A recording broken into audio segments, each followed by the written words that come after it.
देखावेलू का हो हमरा के काहे तू डरावेलू असली बोलबो का लाल लाल आँख तू देखावेलू अच्छा हमरा के काहे तू डरावेलू कहवे पुलिस दरोगा थाना के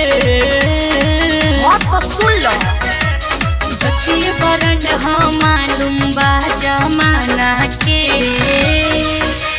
लभर हमार हो पासवान घराना के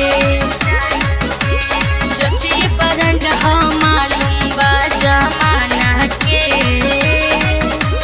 लभर हमार हो पासवान घराना के अरे बुझे तड़नू अरे कुछ भी बोलती हो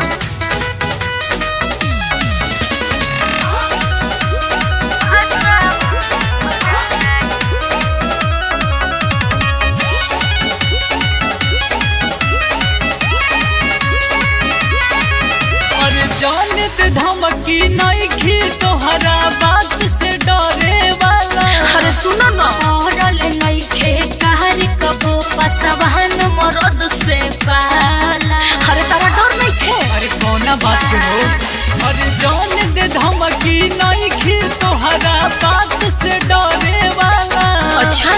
औरल नहीं खे कहर कबो पसवान मरद से पाला हमरा डर नहीं खे तोहरा ताना के जबकि बरंड हो मालूम बा जमाना के लभर हमार हो पासवान घराना के जबकि बरंड हो मालूम बा जमाना के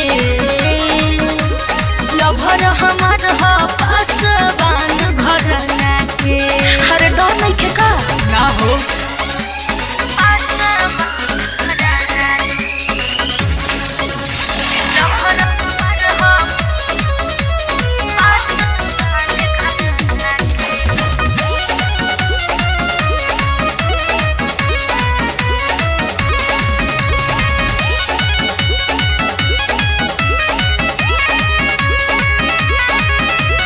हमरा सोझा केहू के ना चलेला रंगदारी अच्छा जानत नहीं खे का हो पर मुझी